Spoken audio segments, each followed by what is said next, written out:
apa saja, pasti konsep kita itu menjadikan orang lain pindah agama jadi agama Kristen. Nah, itu salah. Saya ulangi lagi. Hari ini kalau kita diundang bersama-sama oleh GSC Batu Tulis di Jakarta Pusat ini ya, karena ke pusat ini, pusat. Save the lost at any cost. Selamatkan setiap jiwa yang terhilang berapapun harganya. Itu artinya bukan kita menambah gedung gereja baru karena banyak orang yang pindah. Salah besar. Hari ini kita akan belajar tentang menyelamatkan jiwa yang terhilang berapapun harganya, itu dari konsep Alkitab, bukan dari konsep organisasi misi dunia. Amerika organisasi misinya besar, Eropa secara ratusan tahun yang lalu hebat organisasi misinya, Korea Selatan, luar biasa, bagus, karena mereka pergi kemana-mana menyelamatkan. Nah, hari ini kita tinggalkan semua konsep itu, kita kembali kepada pola Alkitab. Mencari jiwa nggak perlu jauh-jauh, yang ada di depan kita, yang ada di sekitar kita. Setuju? Nggak perlu jauh-jauh. Ayo, siapa yang masuk tadi turun mobil, turun kendaraan, jalan kaki, langsung ke toilet? Contoh kecil. Saudara tahu nggak berapa saudara kita yang bekerja untuk membersihkan semua toilet yang kita pakai hari ini? Nah, itu kebiasaan saya. Tadi pagi di bagian pertama saya turun, yang saya tanya, kalian berapa orang? Ayo, ada yang tahu? Tapi pengurus desa nggak boleh tanya, nggak boleh jawab, mana pasti tahu dong. Itu kebiasaan saya tanya mereka, ada 7 orang. Saya tanya mereka, perlu perhatian yang kecil-kecil di depan kita, pembantu rumah tangga kita yang setiap hari tinggal dengan kita. Saudara-saudara punya sopir pribadi yang rata-rata sopir saudara jauh lebih lama dengan saudara daripada dengan istri atau suami saudara. Betul tidak? Dia dengar apa saja yang saudara katakan, ceritakan dengan telepon dan semua. Apa yang mereka belajar dari hidup kita? Siapa saja. Nah, ini misi yang Tuhan inginkan. Gak usah mikir ke Afrika, ke Papua, kejauhan, yang dekat aja sini dulu. Setuju? Oke, kita lihat ayat ini. Kejadian 1 ayat 26. Apa sih misi itu? Dalam definisi yang paling gampang sehari-hari, ya, di depan aja Asyar, depan banyak tempat kosong lagi. Depan aja, ayo, nggak apa-apa, ayo. Yang pinggir geser ya, ke sana, ke dalam, geser lagi. Ayo, depan. Geser Pak, yang kacamata ini ya, geser ke dalam. Ayo, masuk situ. Ada lagi. Terus geser Pak, ya. Misi dalam kalimat sederhana itu begini. Mengembalikan posisi manusia yang sekarang, ya boleh dicatat, mengembalikan posisi manusia yang sekarang kepada posisi manusia yang semula diciptakan. Saya ulangi lagi, apa itu misi? Apa itu save the lost at any cost? Menyelamatkan yang terhilang berapapun harganya. Dengar kalimat ini, saya minta setelah saya ngomong ini, saudara ulangi. Misi adalah menyelamatkan jiwa yang terhilang berapapun harganya, adalah mengembalikan posisi manusia yang sekarang dalam dosa ini kepada posisi yang semula waktu manusia diciptakan. Bisa ikuti? 1, 2, 3. Mengembalikan posisi manusia yang dalam dosa kepada posisi waktu semula dijadikan. Nah, apa posisi kita waktu semula diciptakan? Kejadian 1 ayat 26. Coba lihat. Berfirmanlah Tuhan, baiklah kita menjadikan manusia menurut gambar dan rupa kita. 1. Berarti posisi manusia semula itu serupa segambar siapa? Hebat bukan? Ulang, serupa dan segambar dengan Bapa di surga. posisi berikut, supaya manusia ngapain? Berkuasa. Gak usah dibaca rinci, pokoknya berkuasa atas semua ciptaan Tuhan, binatang-binatang dan semuanya. Betul? Oke, pelan-pelan. Kalau kita melihat hidup kita sendiri, saya minta jujur ya. Berarti kalau saya tanya hidup kita, ya kita ini sudah percaya Tuhan Yesus, yang sudah Kristen. Jujur. Saya tutup mata aja, saya nggak lihat saudara. Kira-kira kita ini sendiri sudah berapa persen mirip dia? Loh, saya nggak suka tertawa, saya tanya. Ngerti nggak pertanyaannya? Untuk kita sendiri melihat ayat itu, tolong multimedia kembalikannya. Untuk kita sendiri, kita nggak perlu melihat keluar dulu. Kita perlu. Kira-kira kita ini ada mirip-miripnya nggak sih dengan Tuhan? Jangan tersinggung, saya tanya ini. Jujur, saya nggak suka tertawa, jawab. Ada nggak mirip-miripnya aja dengan Tuhan? Ayolah cepetan. Dikit lah. Ada, tidak, sedikit, ya terserah, pokoknya jam segini. Nah, bayangkan kita sendiri saja yang sudah sekian tahun jadi Kristen, ini aja belum terjadi. Ini masalah besar. Yang kedua, supaya manusia, yaitu kita, berkuasa. Apa kata lain berkuasa? Punya kendali. Apalagi seperti yang atas jawab dong. Ini kita lagi belajar kok. Apa? Berkuasa. Punya kendali. Ayo cepat. Apa? Punya otoritas, betul. Apalagi? Ya sederhana aja kalimatnya. Memiliki, bukan memerintah. Terlalu tinggi, ya sederhana. Mengalahkan. Contoh, saya tanya kepada saudara, sekarang kamu depan sini, saudara. Ayo, anak saya satu lagi. Ya.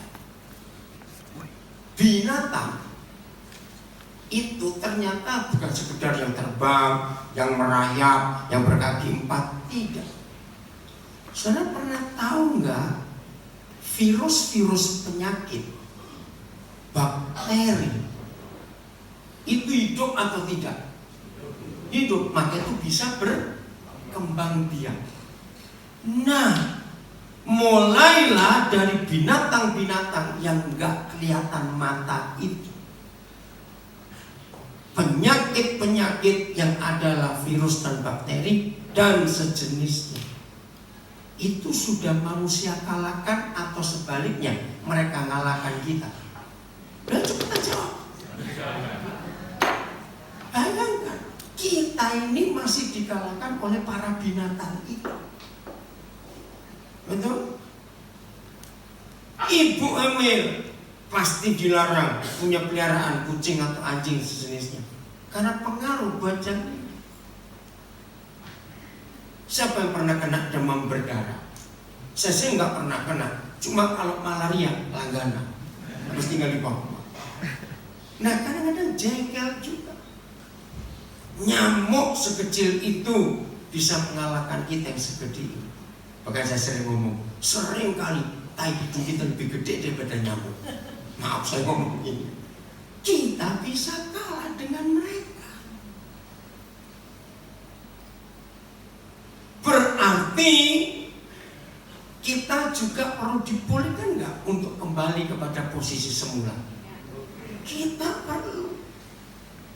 Maka itu menjadi Kristen, menjadi murid Yesus, jangan cuma sekedar mikir pelayanan hari Minggu, rapat ini, rapat itu, untuk keperluan gereja. Ada yang lebih lagi daripada itu. Maka itu kenapa Ibrani 12 mengatakan firman itu seperti pedang bermata dua, masih ingat? Nah itulah artinya ketika bagaimanapun juga keadaannya, kita harus menyelamatkan jiwa yang terhilang, berapapun harganya.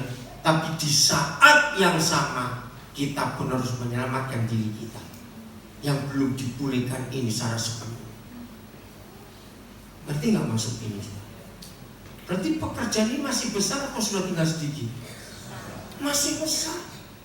Setiap kali saya melihat kekurangan saya, kelemahan saya, aduh, mau bagaimana?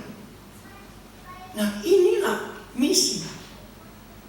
Ayo kita kembalikan posisi manusia yang berdosa itu kepada posisi yang semula ketika manusia dijadikan. Nah, untuk melakukan itu, Papa memberi kita otoritas. Kalau tanpa otoritas tidak mampu kita. Matius 28 mulai ayat yang ke-16. Matius 28 mulai ayat yang ke-16. Dan ke-11 murid itu berangkat ke Galilea, ke bukit yang telah ditunjukkan Yesus kepada mereka. Kita tahu kisah ini perpisahan. Karena di Galilea, di atas bukit itu, Tuhan Yesus akan naik ke surga. Betul tidak? Nah, masalahnya di ayat 17 ini. Oke, pelan-pelan. Jadi setelah sampai ayat 20, mereka berpisah enggak? Yesus dengan murid-murid berpisah tidak? Coba. Berpisah. Bayangkan berapa tahun Tuhan Yesus didik mereka. Dengan pertanyaan lain, berapa tahun mereka bersama-sama dengan Tuhan Yesus? Cepat. 3,5 tahun kira-kira. Terus ada hari libur enggak sekolahnya Tuhan Yesus? Tidak. Sampai imam-imam menurut Taurat marah karena hari Sabat pun sekolahnya buka. Betul? Oke, yang berikut. Pernah nggak ada ayat mengatakan Tuhan Yesus sakit perut nggak sempat ngajar hari itu? Terus diganti siapa? Cepetan. Ada tidak? Tidak. Berarti sudah nggak libur, nggak pernah diganti guru, full 24 jam loh sekolahnya. Betul nggak? 24 jam, 1 hari, 7 hari seminggu, 30 hari, 31 hari sebulan. Terus logikanya mereka akan jadi orang-orang hebat. Diajar langsung oleh Tuhan Yesus, kita jawab pasti. Tapi lihat ayat 17. Mana ayat 17-nya? Matius 28. Ini masalah. Ketika melihat dia, mereka ngapain? Menyembah. Hebat gak mendengar kata menyembah? Tapi lihat kalimat berikut. Di antara orang-orang yang menyembah itu ada beberapa yang ragu-ragu. Bayangkan. Padahal Tuhan Yesus berapa menit lagi akan meninggalkan mereka. Ditinggalkan dalam kondisi ragu-ragu. Ayo, kira-kira kalau saudara pemilik perusahaan menyerahkan manajer perusahaan saudara, tapi manajer saudara ragu-ragu, jujur, saudara pada meninggal atau balik lagi? Cepetan, saudara meninggal, perusahaan atau balik lagi? Balik lagi. Balik. Mau jadi apa ini? Tapi hebatnya Tuhan Yesus, dia tetap berangkat atau balik lagi? Nah, ini yang luar biasa. Ayat 18. Yesus mendekati mereka dan berkata, aneh. Sudah jelas ada beberapa yang ragu-ragu, tetap diberikan otoritas. Jadi save the lost at any cost. Selamatkan yang terhilang berapapun harganya. Inilah modal yang terbesar yang Tuhan berikan kepada kita. Amin. Karena Tuhan tahu apa modalnya. Yesus mendekati mereka dan berkata, kepada telah atau akan? Telah. Dia apa? Diberikan berapa? Ayo, berapa? Segala. Segala itu berapa? Semua apa? Kuasa yang ada di mana dan di mana? Wih, berarti Yesus luar biasa enggak? Sangat. Dan luar biasanya lagi, otoritas setinggi itu tidak dia pakai dan ambil sendiri. Amin kan? Dia nggak pakai dan ambil sendiri. Setelah dia menerima segala kuasa di surga dan di bumi, sekarang Dia berikan kepada kita. Katakan amin. Inilah modal, inilah keberanian, inilah otoritas, inilah kekuatan, inilah yang memampukan saudara dan saya untuk pergi. Ayat 19. Karena itu, nah saya potong dulu. Karena itu, karena apa? Jangan bilang itu, awas, saya tanya itu. Karena apa? Ayo. Karena apa? Ayo. Karena aku telah menerima segala kuasa di surga dan di bumi. Karena itu, ayo baca. Pergilah pelan-pelan. Berarti segala kuasa yang telah Yesus Tuhan kita terima, yaitu segala kuasa di surga dan di bumi, dan Dia menyuruh kita pergi, itu artinya apa? Ayo jawab. Apa? Sudah diberikan kepada siapa? Nah, kepada kita. Kita terima kuasa. Amin. Karena itu. Karena apa? Setelah segala kuasa di surga dan di bumi diberikan kepadaku oleh Bapa di surga. Karena itu, pergilah dengan kuasa itu. Pergi kemana? Awas bilang shopping. Awas. Pergi kemana? Baca itu. Jadikanlah semua bangsa muridku. Stop. Nah, kata baptis saya nggak mau bahas itu, karena ini nggak begitu penting. Justru karena baptis ini banyak orang bermasalah. Biarin dulu, itu urusan. Yang penting kita pergi, jadikan semua bangsa murid. Nah, yang berikut, apa yang penting lagi? Ini yang penting. Ada dua hal. Ayat 20. Dan ajarlah mereka melakukan segala sesuatu yang telah kuperintahkan kepadamu.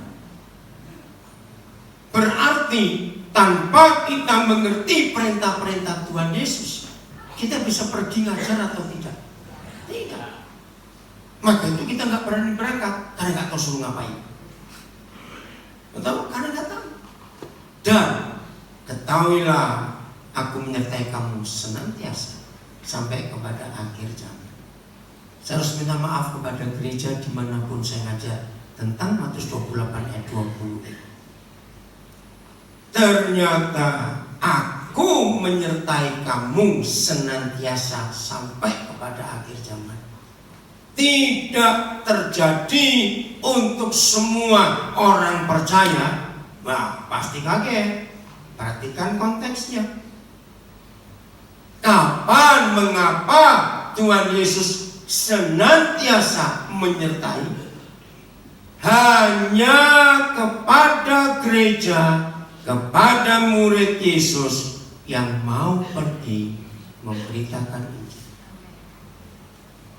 Tidak ada jaminan penyertaan senantiasa kalau saudara dan saya tidak memberitakan Injil. Jangan salah, pasti kaget. Jadi ini penyertaannya. Maka itu kalau ada orang yang meragukan Tuhan, renungkan dulu. Kira-kira aku sudah memenuhi tugasku belum? Supaya aku disertai senantiasa. Jadi tanpa melakukan tugasnya, Tuhan tidak menyertai kita. Nanti ya, mulai hari ini, jadi tidak semua kita senantiasa disertai oleh Tuhan Yesus. Hanya yang mau pergi memberitakan Injil, itu yang disertai. Yang lain senantiasa ya, ini kata penting, senantiasa. Dan ini luar biasa. Saya berikan ilustrasi tentang ayat 20 ini begini. Kalau kita punya pembantu, pagi-pagi kita mau berangkat kerja, kita lagi duduk, terus kita karena nggak tahu ada alasan apa, kita nggak bisa pergi ke tempat sepatu kita untuk ambil sepatu. Dan kita suruh pembantu kita, tolong ambilkan sepatu. Logikanya, kita ikut pembantu itu ke tempat sepatu, terus baru balik ke tempat kita atau kita duduk? Logikanya coba jawab. Nah, Tidak begitu dengan Tuhan Yesus. Dia menyuruh kita pergi, tapi dia ikut menginjil bersama kita. Nggak ada yang ngamen cuma satu. Ini dahsyat sekali. Jadi siapa saja di antara kita yang menyelamatkan yang terhilang dengan cara apa saja dan dengan biaya berapa saja, pasti dia senantiasa menyertai kita. Karena ini janji. Yang tidak ada urusan penginjilan, kita harus jaga diri baik-baik. Karena nggak ada janji untuk diselamatkan. Jangan marah. Karena begitu kok tertawa dibilang. Oke ya, saya lanjut. Jadi dua hal ini tugas penginjilan.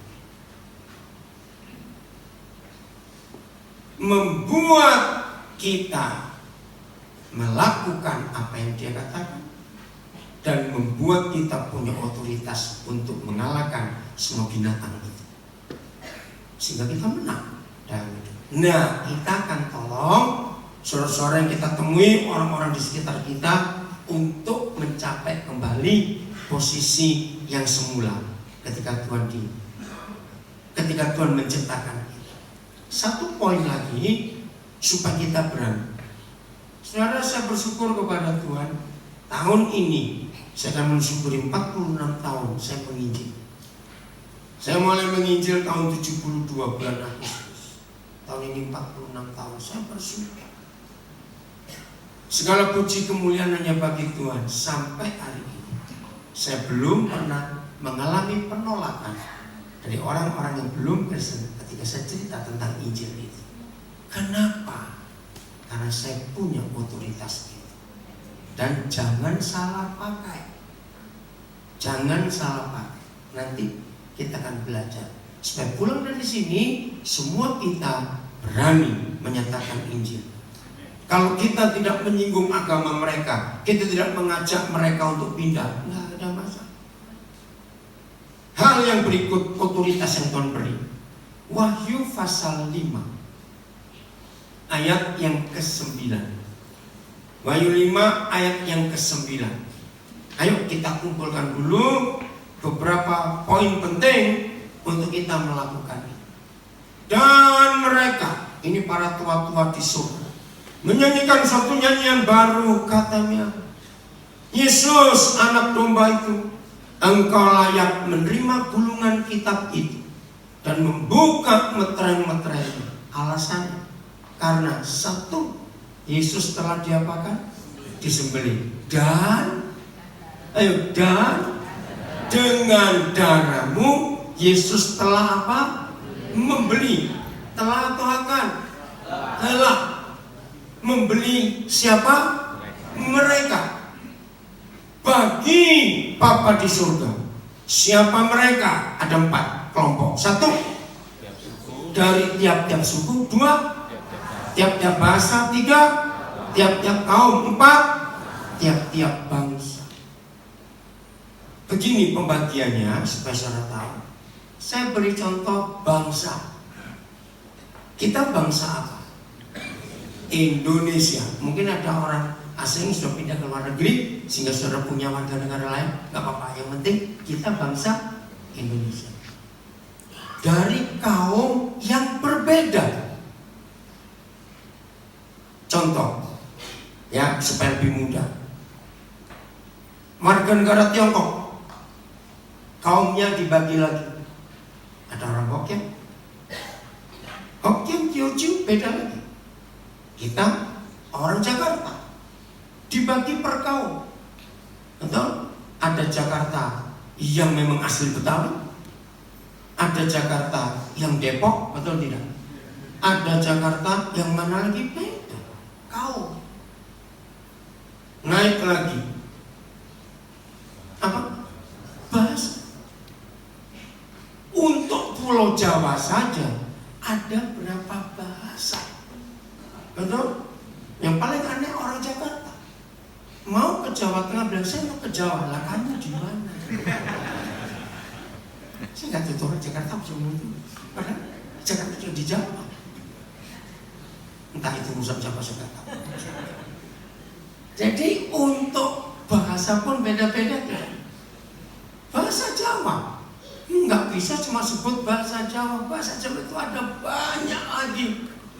Jawa Banyumas, Jawa Jogja, Jawa Tengger, Jawa Osing, Jawa lain lagi, Jawa Cilacap. Itu beda dengan bahasa Jawa yang dari Tegal. Beda lagi. Yang terakhir, suku Batak. Berapa banyak suku Batak? Dayak. Berapa banyak suku Dayak? Dan semuanya menyebut orang Ambon. Maluku. Tanya Maluku yang bagian mana? Beda-beda lagi. Papua. Wah, lebih gila lagi. Begitu banyak. Berarti, tolong masih tayangkan ayat yang ke ini, Wahyu 59. Jangan diangkat dulu. Berarti pertanyaannya, ada enggak seorang pun manusia ini yang belum terbeli, yang belum dibeli cepetan? Tidak. Kalau begitu, menyelamatkan jiwa yang terhilang berapapun harganya, itu susah atau mudah? Ayo jawabnya. Betul, saya terangkan begini Pak. Susah atau mudah? Mudah. Kenapa mudah? Sebab kita punya otoritas, kita disertai, dan mereka sudah dibeli. Nah ini kalau lihat wajah saudara, saya kelihatan semua masih yang bengong. Nah saya terangkan. Tahun 86 saya punya pengalaman unik. Uniknya begini. Tahun 75 bulan November sampai akhir April 76, saya bersama 4 orang lain, jadi kami berlima, itu pelayanan di Sungai Mahakam. Ya, suku-suku Dayak, ada 5 suku. Tonyoy atau Tunjung, Bentian, Benoa, Kenyah, Punan. 6 bulan itu kami nggak keluar sama sekali. Di pedalaman terus. Tahun itu sepeda aja tidak ada, listrik sama sekali tidak ada. Awas tertawa saya ceritain. Tukang cukur juga tidak ada. 6 bulan saya pernah gondrong. Awas tertawa. Awasnya. Itu motongnya pakai sabit. Habis tidak ada. Betul-betul di pedalaman. Orang-orang Dayak itu sebagian masih hanya pakai kain cawat saja. Tahun 70-an. Kami mandinya di Sungai Mahakam. Gak ada orang yang punya WC, gak ada orang punya kamar mandi di daerah itu. Sampai ke hulu. Yang paling jauh itu Rukun Damai, Data Bilang, ujung sekali di Sungai Mahakam sana. Bayangkan 6 bulan. Nggak kenal apa-apa, nggak ada surat, nggak ada apa. Mau hilang-hilang sudah nggak tahu mau sama kasih kabar lah. Nah transportasi satu-satunya dari kota terdekat itu Samarinda. Itu harus naik kapal namanya taksi air. Tahun itu dari Samarinda, kota besar pertama dari pedalaman itu Melak. Sekarang sudah jadi kota besar, oke?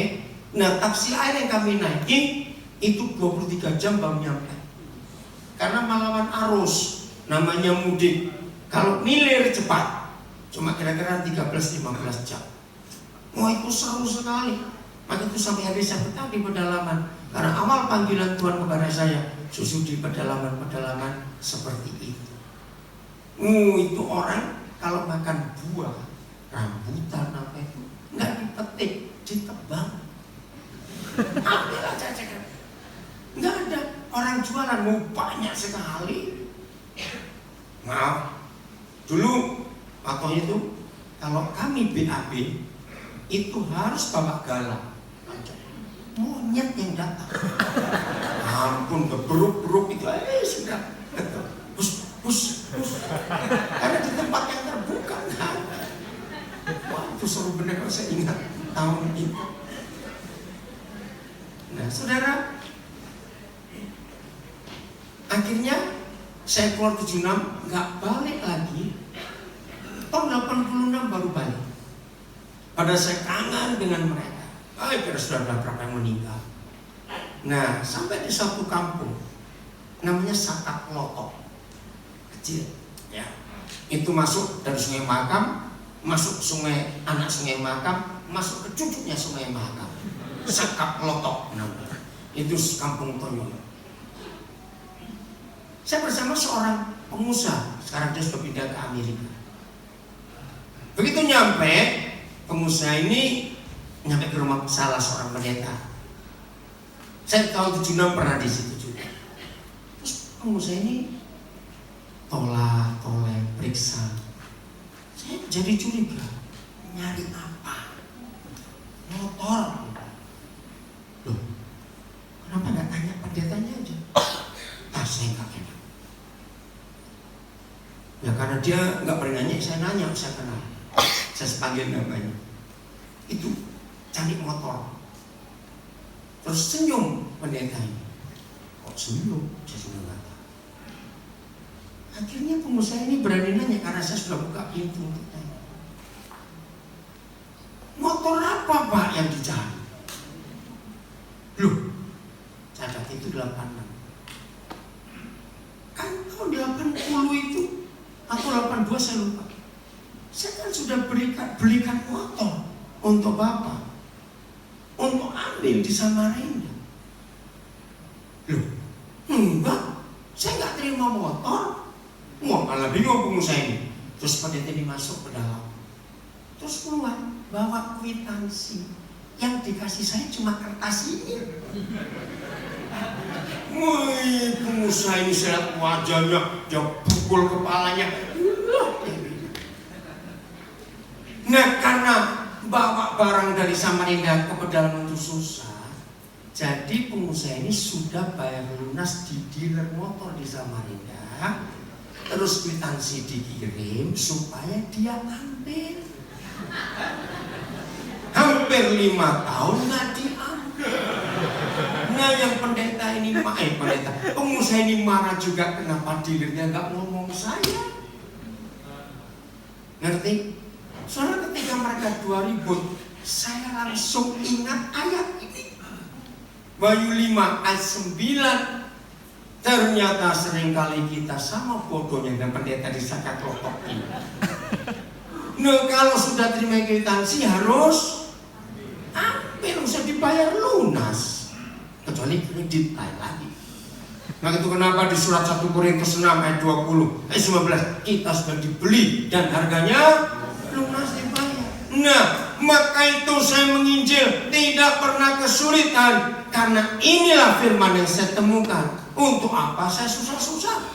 Saya cuma tunjukkan kwitansi kepada setan. Itulah kwitansi salib Golgota. Amin. Setan lepaskan, itu milik Tuhan. Ini harga lunas. Kok nggak amin? Amin. Jadi gampang nggak mencari jiwa-jiwa itu? Gampang sekali. Orang pelitnya nggak mau. Tinggal ambil, sudah lunas. Karena engkau telah membeli semua orang dari tiap-tiap bahasa, kaum, suku dan bangsa. Ya sudah, kita tinggal jalan saja. Ngerti sekarang? Saya tanya lagi kalau begitu. Berarti menyelamatkan terhilang berapapun harganya susah atau mudah? Mudah. Karena kita sudah diberi semuanya itu oleh Bapa di surga. Kita tinggal jalan, ambil, cari mereka. Nggak ada yang sulit. Betul-betul oleh pertolongan Tuhan sampai hari ini, kemurahan Tuhan membuat saya bersama dengan beberapa anak saya menyelamatkan orang. Itu mudah sekali. Nggak ada yang susah. Oke, saya lanjutkan. Efesus 1 ayat yang ke-30, 29-30. 13 maaf. Efesus 1 ayat 12-13, maaf saya salah. Lihat ini. Ini yang saya akui cukup berat tantangannya ya. Matius Efesus. Ayat 2 bukan. Ayat 12, 13. supaya kami yang sebelumnya telah menaruh harapan pada Kristus boleh menjadi puji-pujian bagi kemuliaan. Saudara, ketika kita menyelamatkan yang terhilang, berapapun harganya, harus ada pengharapan. Katakan amin. Kasih Tuhan menyelamatkan orang-orang itu, kita harus punya pengharapan supaya kita memperoleh puji-pujian bagi kemuliaan. Ya, terus ayat 13-nya, di dalam Dia juga siapa? Kita, bukan kamu. Ya, saya jawab. Juga karena kita telah apa? Mendengar firman kebenaran, yaitu Injil keselamatan kita. Di dalam Dia juga kita ngapain? Ketika kita percaya, dimeteraikan dengan Roh Kudus yang dijanjikan. Nah, ini jaminan lagi. Semua orang yang mau percaya kepada Injil itu dapat meterai. Apa fungsinya meterai? Ayo, apa fungsinya meterai? Legalitas sah. Kalau sudah ada meterai, pemilik kita yang lama, yaitu dosa dan setan, punya hak gak untuk ambil lagi? Tidak. Maka itu gak perlu takut. Walaupun kita akui itu tidak mudah, karena pasti orang kan berkata begini, berkata begitu. Karena itu kita takut. Tapi hari ini dengan firman ini ada pengharapan yang Tuhan sediakan. Dan ada pekerjaan Roh Kudus yang memeteraikan Injil yang kita beritakan di hati orang yang mendengarnya. Maka sisanya biar Tuhan yang bekerja. Amin. Kita hanya menabur, kita hanya berbagi. Nggak susah. Masalahnya kita mau nggak melakukan. Oke? Kita melangkah. Apa bahan yang kita harus pakai untuk cerita tentang Injil? Karena kita langsung ngomongin percaya Yesus, Injil langsung ditolak. Karena mereka tahu Injil dan Yesus itu pasti agama Kristen. Nah, ini susah. Tapi begini kata Tuhan. Tuhan Yesus memberikan contoh. Injil itu di dalam 4 benda ini. Kalau saya pakai kata bendanya, tolong catat supaya kita tahu. 1. Akulah air hidup. Betul? Tapi nggak cuma Dia. Begitu kita percaya kepada Dia, maka dari dalam hati kita akan apa? Keluar aliran hidup. Nanti saya tunjukkan ayatnya. 2. Kitalah terang dunia. Betul? 3. Kitalah garam dunia. Coba stop. Ada nggak manusia hidup nggak butuh air? Jawab. Tidak. Adakah orang hidup nggak butuh terang? Ada. Orang stres nggak mau terang. Nah, lain maaf. Semua orang butuh terang. Nomor 3. Tidak semua orang butuh gula, tapi pasti semua orang perlu garam. Betul? Yang keempat, kasih. Ada nggak manusia hidup nggak butuh kasih? Jawab. Tidak. Air itu mutlak. Air misalnya dalam keadaan darurat, cuma ada 1 suruh milih di antara 2, air dan makan. Milih mana? Air. Awas bilang milih makan, awas. Orang mati aja perlu air untuk mandi, apalagi yang hidup. Nah, begini logikanya. Kalau Tuhan Yesus berkata kita ini air hidup, kita ini terang dunia, garam dunia, berarti ada nggak orang yang menolak 3 hal ini? Lu jawab, ada tidak? Tidak ada. Semua orang membutuhkan. Berarti kalau kita berbagi tentang kebenaran itu dan ditolak orang, berarti cara kita yang salah. Betul? Salahnya di mana? Maaf, saya beri contoh konkret saja. Misalnya suatu hari saudara belanja, perlu air, kaget di semua toko dan pasar yang saudara masuki, semua air itu ada labelnya. Ini air Islam, ini air Hindu, ini air Buddha, ini air Kristen, ini air Katolik, misalnya. Saudara akan milih air apa? Ya ada Kristen dong, kalau ada labelnya. Ngerti tidak? Nah ini masalah. Injil dan Tuhan Yesus, air, garam, dan terang tidak boleh dibungkus dengan label agama. Nggak ada yang nama. Betul? Nggak boleh. Itu semua orang berhak untuk memiliki. Loh ya atau tidak cepat? Maka itu musuh Injil bukan setan. Agama Kristen itu musuh Injil. Kaget bukan Pak Saudara? Saya mau bilang justru agama Kristen yang musuhnya Injil. Karena semua yang kebutuhan mutlak manusia terbungkus dengan kekristenan. Ini susah. Betul atau tidak? Ngerti nggak mengenai? Maka itu jangan membungkus air hidup, mengemas terang, garam dan terang dengan label agama. Jangan. Ini yang kita harus tahu. Bersyukur kepada Tuhan. Peristiwa 2017 kemarin Pilkada DKI menyadarkan begitu banyak orang Indonesia bahwa agama itu jahat. Betul tidak? Agama itu jahat. Tuhan luar biasa menunjukkan. Oke, saya buktikan satu ayat ini. Yohanes 7:38. Air. Yohanes 7:38. Mana? Jadi siapa berbagi Injil itu apa tadi pertama? Air hidup. 2, terang. 3, garam. Yang keempat, kasih. Nampak? Ini janji. Barang siapa ngapain? Percaya kepadaku, kata Yesus. Tapi nggak sekedar percaya. Nah ini masalahnya.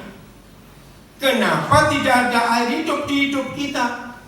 Karena kita percaya tetapi tidak seperti yang dikatakan oleh kitab suci. Kalau kita percaya Tuhan Yesus seperti yang dikatakan oleh kitab suci, hanya ada satu impact, satu akibat, satu dampak. Apa itu? Ayo apa? Dari dalam hatinya akan mengalir aliran-aliran air hidup. Nah, saya ajak saudara hitung, ya. Berarti dari dalam hati kita yang percaya Tuhan Yesus seperti yang dikatakan kitab suci, ada satu aliran atau lebih? Ayo coba, satu aliran atau lebih? Lebih. Nah, sebutkan. Saudara mau milih berapa aliran yang keluar dari hati kita? Ayo cepetan. Jangan bilang 2, kesini kita nih 4. Berapa aliran? Ayo cepat. 4. Saya ambil 4. Naik tambah dikit ya, 5. Oke, 5 ya. Rata-rata. Majelis atau pengurus gereja, ini kapasitas gedung hari ini berapa? Ini kira-kira 90% lebih yang terisi. Berapa orang? Saya menghitung yang di sini aja hari ini. Yang di GS siapa tuh tulis? 450. Oke, jangan tersinggung. Toh saya tidak muncul. Ngomong saja. 40% alirannya mampet. Bisa nggak aliran mampet? Jadi yang punya aliran tinggal berapa persen? 60%. Dari 450, 60%-nya berapa? Seperti itu. Ya bisa hitung duit itu. Berapa? 270. Oke. 270 punya satu orang punya 5 aliran. Kalikan jadi berapa? 270 kali 5. 1350. 1000. Cepat ini saya hitung. Cepat, ayo keluarkan kalkulator. Ayo biasa hitung duit jangan pura-pura lupa. Ayo rumah. Nah, 1350 aliran. Begini. Dalam ilmu yang dipakai oleh seluruh dunia, menghitung debit air yang keluar itu menit atau detik per liter. Detik per liter. Oke. Itu. Saudara mau keluar berapa liter per detik dari setiap aliran yang kita punya? 5 ini. Cepetan. 10. 7, 10? Kebanyakan. Setengah. 5 aja ya. 5 liter per detik satu aliran. Berarti masing-masing kita mengeluarkan berapa liter air per detik? 25. Betul ya? Nah, naik dulu per menit. 60 kali 25 berapa cepat? 1.500 per jam. Berapa? 9.000 satu orang ya. Sehari jadi berapa? 24 jam. Ayo kalikan cepat. Ayo cepetan gitu mah. Dua berapa? Ayo berapa itu saya nggak dengar. Tolong yang di multimedia bisa ada angkanya nggak? 226.000. Berapa? 216.000. Satu orang saya ngomong berapa? 12.600 satu orang satu hari kali 270. Loh kan 70 tadi. Oke, saya murati. Yang mampat sudah terbuka. Jadi 50% dan itu aja sudah. Jadi berapa itu? Loh kok lebih dari 50%? 50% kali 450 ya. Ayo 50% jadi 200 berapa hitung sendiri pokoknya. Nah, seharusnya Jakarta sudah banjir ahli hidup atau belum? Udah. Saya tanya Udah. Seharusnya hanya dengan satu gereja dari sekian ribu gereja, apalagi Kelapa Gading itu daerah paling gila sedunia, gerejanya paling banyak Kelapa Gading. Tapi saya tanya banyak. Yang salah siapa ini saya nggak tahu. Maaf. Berarti jadi untuk kita yang DGS Batu Tulis saja, kalau 50%, oh ya turunin ke 60 ya, saya naikkan 80% dah. Betul, maksud saya salah mikir. 80% dari 450 jadi berapa? Berapa? 300 pas. 60. 360. Nah, dalam sebulan 360 kali 9.000 berapa tadi? Per hari 12.000 berapa? 216.000 itu satu orang atau satu hari? Kok banyak ya? Oh ya 9.000 kali 24. Bayangkan kalau kita percaya Tuhan Yesus seperti yang dikatakan kitab suci, satu orang di Jakarta yang dari GSC Batu Tulis ini bisa mengeluarkan berapa? 216.000. Oh, begitu saya tulis sendiri. Itu satu hari kalikan 360, kalikan sebulan. Ngerti? Berarti kalau ayat ini tidak terjadi dalam hidup kita, itu artinya kita mampet. Oke, kita juga mampet. Ada sih nggak ngomong mampet, maksudnya artinya kita hanya percaya Tuhan Yesus, tetapi tidak seperti yang dikatakan oleh kitab suci. Ini masalahnya. Begitu Injil terhambat. Tadi kesaksian salah satu anak kami Howard ini luar biasa. Dengarkan. Ini saya tanya. Menurut saudara, mana lebih laku, Injil atau narkoba? Nah, ini kan salah fatal. Saya menemukan 4 hal yang luar biasa waktu membedakan Injil dan narkoba. Dengar baik-baik. 1, mana yang mahal dan mana yang gratis? Cepat. Ayo, narkoba salah, sangat mahal. Sekarang sabu-sabu 3 juta untuk 1 gram. Jangan nuduh saya bandar, saya tahu harganya. Awas. 3 juta enggak kira-kira? 1,8 masa? Ini berapa tahun lalu sudah? Iya, berapa? 1,8. Oh. Nah, itu percaya karena dia mantan bandar. Lebih mahal berapa kali lipat dari harga emas. 1. Narkoba mahal, Injil gratis. Logikanya mana yang harus laku? Yang gratis. Apalagi kita orang Indonesia kan cuma gratis. Pura-pura awas. Nomor 2. Siapa yang pakai iklan untuk memasarkan? Injil atau narkoba? Yang pakai iklan untuk memasarkan cepat-cepat. Itu kakak pakai baliho gede. Yesus nggak kelihatan. Pendetanya lebih terkenal dari Yesus. Itu berapa ratus juta lagi di koran-koran, di TV. Narkoba pakai iklan nggak? Berani tangkap polisi langsung pakai iklan. Nah, logikanya mana yang harus lebih laku? Yang pakai iklan atau tidak pakai iklan? Nah, berarti ada yang salah. Nomor 3, dampaknya. Tahu dampak Injil? Tahu dampak narkoba? Awas nggak tahu? Tahu kan? Narkoba mati dah itu aja.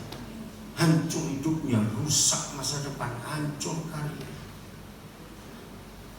Injil itu merubah hidup, menyelamatkan, mengampuni, memulihkan. Semua. Sekali lagi pertanyaan sama, logikanya mana yang harus lebih laku? Injil. Tapi faktanya, narkoba, ada apa yang salah dengan gereja? Nomor 4, di dalam ilmu bisnis, kalau yang laku, nggak pakai iklan laku, yang lain gratis nggak laku. Yang disalahkan siapa dalam ilmu bisnis? Marketing. Iya, salesnya dan marketingnya goblok semua. Maaf. Berarti siapa marketing Injil? Siapa salesnya Injil? Jawabannya kita. Sudah goblok on lagi. Lengkap sudah, maaf saya ngomong. Yang tersinggung. Goblok kok tertawa, harus main dong kita ini. Maaf. Nah, selama kita tidak pernah menyadari kekurangan kesalahan kita, mengapa yang mahal, yang dampaknya ngeri, yang nggak pakai iklan bisa lebih laku? Berarti antara iblis dengan kita, siapa yang sangat berhasil memenangkan jiwa? Lo yang ngaku kok malu-malu saya salah malu. Nggak ngaku. Siapa? Berarti antara kita dengan iblis, siapa yang lebih pintar cari jiwa? Ini yang menyedihkan. Ada apa dengan gereja? Ayo kita mulai berubah. Ternyata saudara, kesalahan fatal ada di hidup kita sendiri. Suatu hari di suatu konferensi misi saya diundang oleh beberapa gereja dan lembaga-lembaga misi di daerah Jawa Tengah, saya nggak sebut kota. Saya diminta jadi salah satu pembicara. Sebelum saya, saudara, beberapa pembicara saya mengikuti, teori yang dibukakan luar biasa. Resource ya, aku bahan-bahan penginjilan kagum, pakai multimedia, brosur ini pakai macam-macam, dengan pertanian, dengan sudah. Nah, saya pembicara ketiga sebelum terakhir, yang lain sudah banyak. Pakai metode-metode dari Islandia, dari Korea, dari mana saja. Tiba-tiba Roh Kudus ngomong, dan kamu setuju enggak? Enggak. Kenapa tidak? Karena susah dipraktekkan di Indonesia. Itu semua dari luar semua. Akhirnya pas saya bicara, saya harus minta maaf dulu pada panitia dan pada semua pemimpin. Kenapa kita sudah berapa hari di sini putar-putar ngomong teori, ngomong bahan, ngomong begini? Ada yang marah. Itu saya ngomong begini. Kenapa kita nggak mau rendah hati? Panggil iblis suruh jadi pembicara, sebab mereka berhasil menangkan jiwa lebih banyak daripada kita. Nggak setuju juga. Sombong. Serius berkata, mereka lebih berhasil. Coba lihat fakta. Antara Injil dan narkoba, siapa yang punya sekolah? Ayo jawab itu. Siapa yang punya sekolah? Injil. Ada sekolah Injil, sekolah Alkitab. Mana ada sekolah dosa? Ngerti nggak fakta ini? Yang nggak punya sekolah jauh lebih berhasil daripada yang punya sekolah. Maka itu tutup aja semua sekolah penginjilan, sekolah teologi. Maaf, ada yang salah. Kita harus rendah hati untuk mengakui. Kalau ada yang tersinggung, saudara tidak mengakui kegagalan kita. Boleh nggak saya berkata seperti ini? Apa kita ini gagal? Setan lebih berasa. Terus gimana cara mulainya? Nah, kita tidak kembali pada pola Alkitab. Kita lihat Markus 1 ayat 1. Ternyata air, terang, garam, dan kasih akan gampang disampaikan kepada semua bangsa di dunia dengan metode ini. Markus 1 ayat 1. Baca sama-sama. 1, 2, 3. Inilah permulaan Injil tentang Yesus Kristus anak Tuhan itu. Jelas. Berarti ayat 2, 3, 4 seterusnya harus dibuka dulu. Itu harus bahas tentang siapa? Tentang Yesus. Karena inilah permulaan Injil tentang Yesus Kristus anak Tuhan itu. Tapi aneh, Markus bahas bukan tentang Yesus. Lihat ayat 2. Tentang siapa? Tahun 78 Roh Kudus mewahyukan saya Markus 1. Dan sejak itu penginjilan saya berubah. Seperti ada tertulis dalam kitab Nabi Yesaya.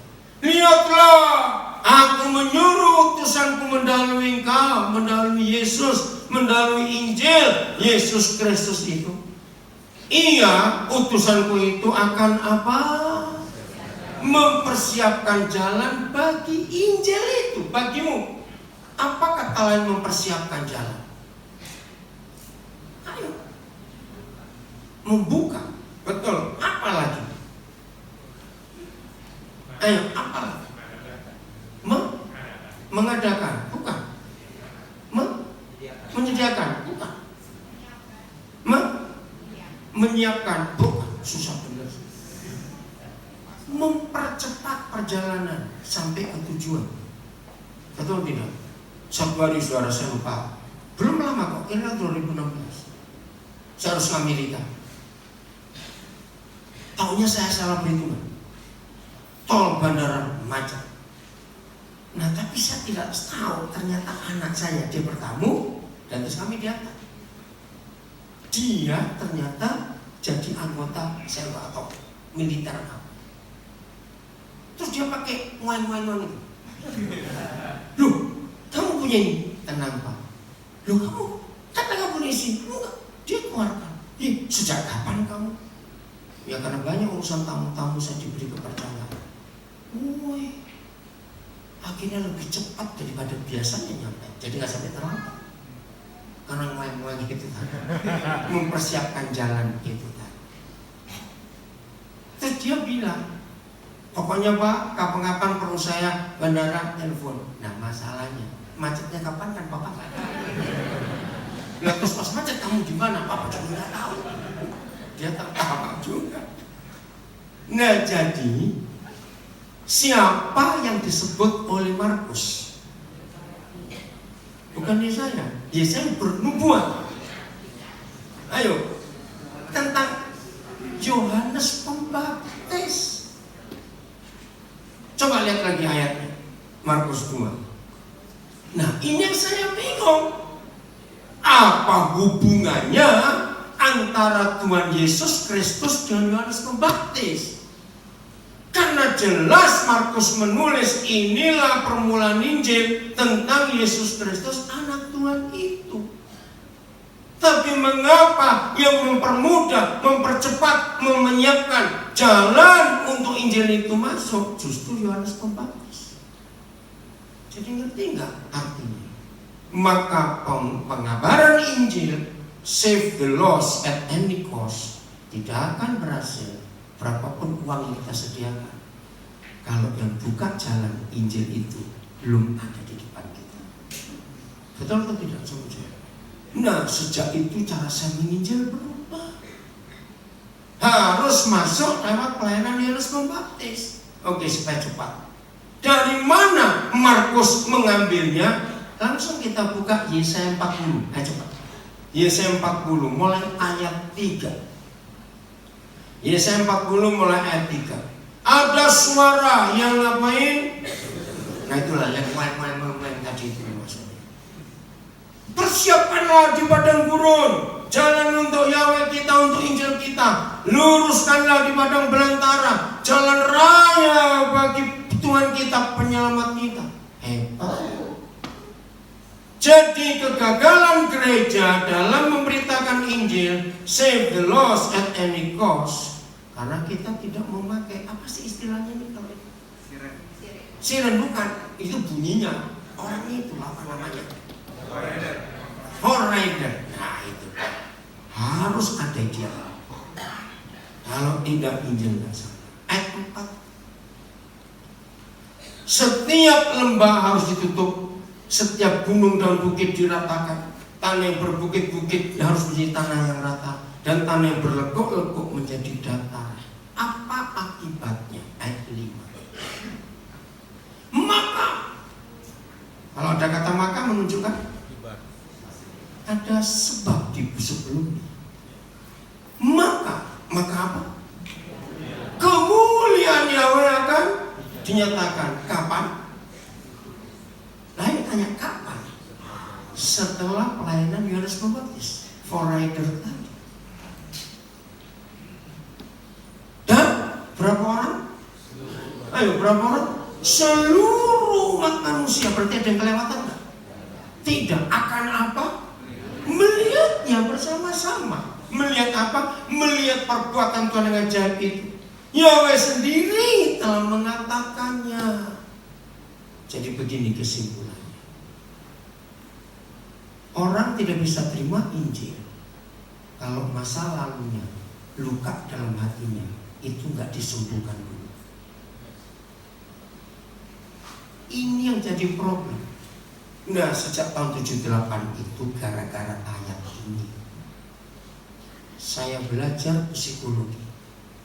Bukan di kampus kuliah. Saya belajar psikologi justru dari Alkitab.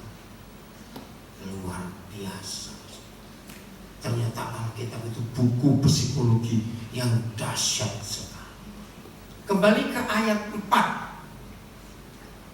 Tidak semua kita belajar ilmu jiwa, tapi semua kita tahu dunia membagi masalah kejiwaan, karakter manusia berapa hal? 4. Nah, ternyata literatur tertua yang pernah ditemukan manusia sampai hari ini dalam jurnal, maka literatur tertua yang menuliskan mengapa manusia dibagi dalam 4 kategori kejiwaan itu justru Yesaya 44 ini. Sampai hari ini di jurnal nama Yesaya belum turun, masih tetap nomor 1. Sudah berapa banyak tahun, ratusan tahun. Apa saja? 4 itu Pak. Flegmatik, kolerik, sanguin, melankolik. Nah, tolong yang belajar kita bongkar ayat 4 ini. Mana yang flegmatik, mana yang melankolik, mana yang kolerik, mana yang sanguin. Setiap lembah harus ditutup. Ini pasti melankolik. Orang yang minder, selalu merendah, aku gak bisa apa-apa, aku ini bodoh, jelek, Nah, orang ini gak bisa terima Injil kalau gak disembuhkan dulu tentang masa lalunya. 2. Setiap gunung dan bukit diratakan. Gunung, bukit. Kalian kosong ini? Kolerik. Orangnya tahu ya. Oke. Nomor 3. Tanah yang berbukit-bukit harus menjadi tanah yang rata. Sanguin. Ya. Ketiga, tanah yang berlekuk-lekuk menjadi dataran. Hebat gak? Terserah disuruh milih sendiri. Ini luar biasa. Jadi Injil harus diberitakan dengan cara menyembuhkan masa lalu setiap orang akan diinjil. Roh Kudus membawa saya dalam pelayanan penginjilan ini, menyembuhkan orang-orang masa lalunya kalau disakiti oleh papa. Itu yang paling gampang. Roh Kudus pakai saya di bagian ini. Baru setelah itu kemuliaan Tuhan akan nyata. Dahsyat. Nggak harus sekolah apa kuliah ilmu jiwa, terlalu lama terlalu mahal. Belajar dari Alkitab. Mengapa Daud bisa jatuh dalam dosa? Saya tunjukkan ayat. Mazmur 27:10. Dan dia perlu disembuhkan untuk masa lalunya. Mazmur 27:10. Coba lihat. Ini masa lalu. Baca sama-sama. 1, 2, 3. Sekalipun ayahku dan ibuku meninggalkan aku. Stop. Jadi artinya apa? Dibuang. Anak yang gak diinginkan, anak yang ditolak. Maka itu dari Yesaya tadi saya belajar ilmu jiwa itu saya mulai cari. Tapi siapa yang nyambut dia? Nah, inilah Injil. Maka itu cara menginjili orang. Sambut orang itu seperti Tuhan menyambut Daud. Anak yang tertolak, anak yang terbuang itu. Ini luar biasa. Saudara belajar psikologi akan tahu. Namanya acceptance, penerimaan. Jangankan manusia, maaf. Di ruangan ini ada seorang ibu pernah jalan-jalan di sekitar rumahnya, daerah perumahan di Tanjung Duren, Greenfield. Lihat 2 ekor anjing terbuang. Enggak ada bulunya sama sekali, lukanya di mana-mana. Bahkan yang satu matanya sudah putih, dua-dua buta. Dibawa pulang. Kami kaget, istri juga gelinya minta. Cuma saya merasa berdosa, nggak suka. Yang kedua, kenapa saya nggak foto? Sekarang 2 ekor anjing itu cantiknya luar biasa. Hanya disayang, diterima, diberi obat. Obatnya nggak yang murah-murah. Hidup sampai sekarang sudah berapa tahun. Setelah berapa waktu bulunya kembali normal, bisa jalan. Ibu ini bawa pagi keliling. Mungkin ada yang punya, ambil. Enggak ada. Nggak tahu dari mana pemilik. Anjing itu nggak bisa pulang pun dari jauh. Karena mau dibunuh ya, ngeri. Tapi bisa sakit seperti itu. Nah, saudara bayangkan, binatang saja kalau disambut, kayak tadi disambut, diterima, bisa pulih, betul? Apalagi manusia. Kegagalan gereja ada di sini. Maafkan saya harus ngomong ini. Karena saya terlibat dengan orang-orang narkoba. Saya terlibat dengan orang AIDS. Sampai hari ini, saya sih nggak mau minta lagi, tapi kok Tuhan beri ya. Sampai hari ini, saya sudah dibawa pakai Tuhan memulangkan ke surga 4 orang yang meninggal karena AIDS di tangan saya. Mereka meninggal. Jangan takut ketularan. Biasanya orang seperti ini keluarganya pun tidak mau. Tapi saya sanggup membahagiakan mereka ketika dunia menolak. Injil itu terbuka. Yang terakhir meninggal karena AIDS itu di Tasikmalaya 4 hari yang lalu. Dia dari Brebes. Nah, saya kontak kok nggak ketemu. Kemana ini orang? Tahu-tahu ada salah seorang kita, dia sudah meninggal. Hah? Pas saya nggak ada di Indonesia lagi. Tapi puji Tuhan, dia sudah percaya Tuhan Yesus. Yang penting itu diselamat. Terus saya tanya, kenapa sampai ke Tasikmalaya? Kan dia dari Brebes. Nah, itu dia juga nggak tahu ceritanya bagaimana. Rupanya handphone yang saya pernah kasih itu hilang, sehingga dia nggak bisa kontak saya. Maaf, saya cuma cerita itu. Jadi menyambut orang, sejahat apa orang itu, serusak apa orang itu memulihkan orang itu. Percaya nggak? Satu ayat membuktikan bahwa harus disambut. Injil itu menyambut semua orang. Roma 15 ayat 7. Coba Roma 15 ayat yang ke-7. Sebab itu suruh apa? Terimalah, sambutlah siapa saja, satu akan yang lain. Standarnya sama seperti Kristus juga telah menyambut menerima kita untuk kemuliaan Bapa. Jadi jangan pernah takut. Save the lost at any cost. Itu caranya, terima orang-orang itu. Nah, saya mau ceritain. Ya, walaupun tidak semua saudara pernah terlibat pelayanan narkoba, saya sudah kenyang dengan orang yang sakau, saudara. Kenyang. Ngeri sekali. Kalau saya sakau, saya larang, pokoknya gak boleh ada obat. Wah, saya peluk dia, menjeritlah sekejap. Wah, sudah. Karena satu kali saya lengah sedikit, saya dengar brak gitu.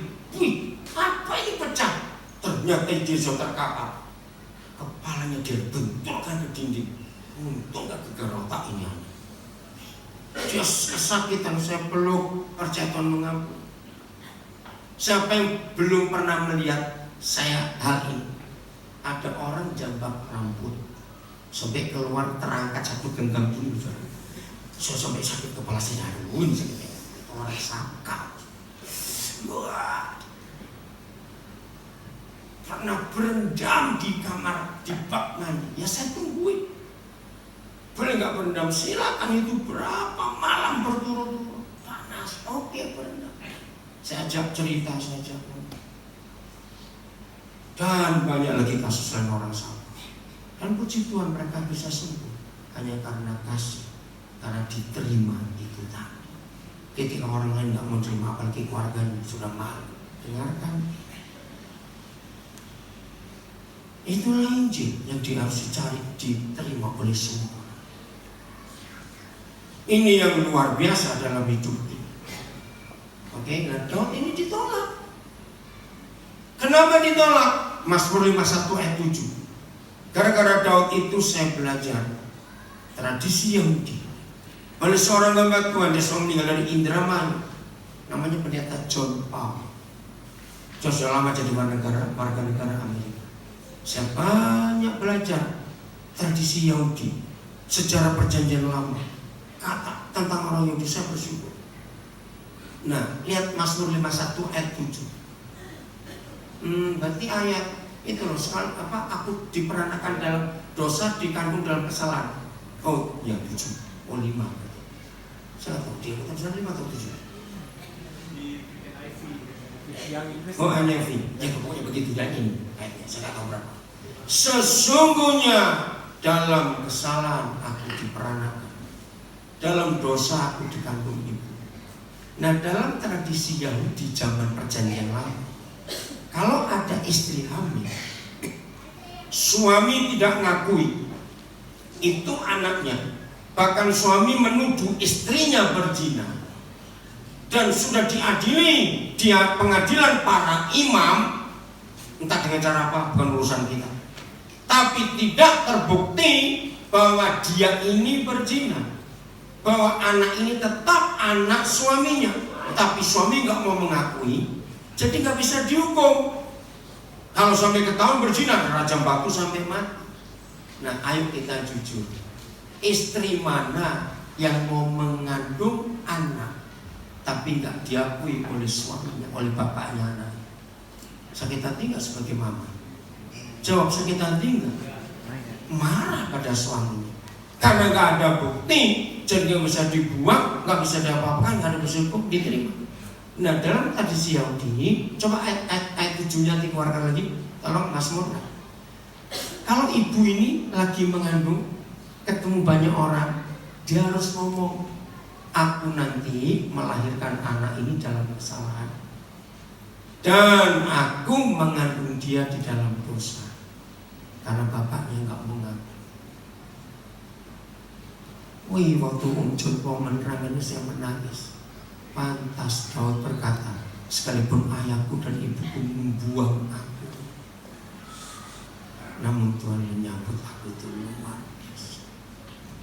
Gereja hadir di dunia kan mewakili Tuhan, bukan? Betul tidak? Banyak gak orang-orang tertolak di sekitar kita? Banyak. Ayo terima. Satu-satunya penjara yang saya gak pernah bisa masuk, saudara, itu penjara anak-anak. Sekali-kalinya saya pernah masuk, saya langsung keluar, melihat begitu banyak anak-anak dalam penjara. Saya pengen bawa mereka semua pulang ke rumah saya, karena saya tahu mereka nggak salah. Kita yang salah sebagai orang tua. sampai anak itu jadi penjahat. Setuju nggak saya ngomong ini? Kalau kita menolak mereka, kita tidak mengasihi mereka. Puji Tuhan, Daud berjumpa dengan Tuhan. Kalau tidak, cuma ada satu di antara dua. Kalau nggak jumpa Tuhan, pasti jumpa hantu, gitu aja. Nah, apa yang kita mau buat sekarang dalam hidup ini? Maaf karena waktu. Dalam penginjilan saya, ada banyak orang yang terbuang tertolak, dipulihkan Tuhan. Karena saya ambil mereka. Ada berapa dari Nusa Kambangan saya ambil,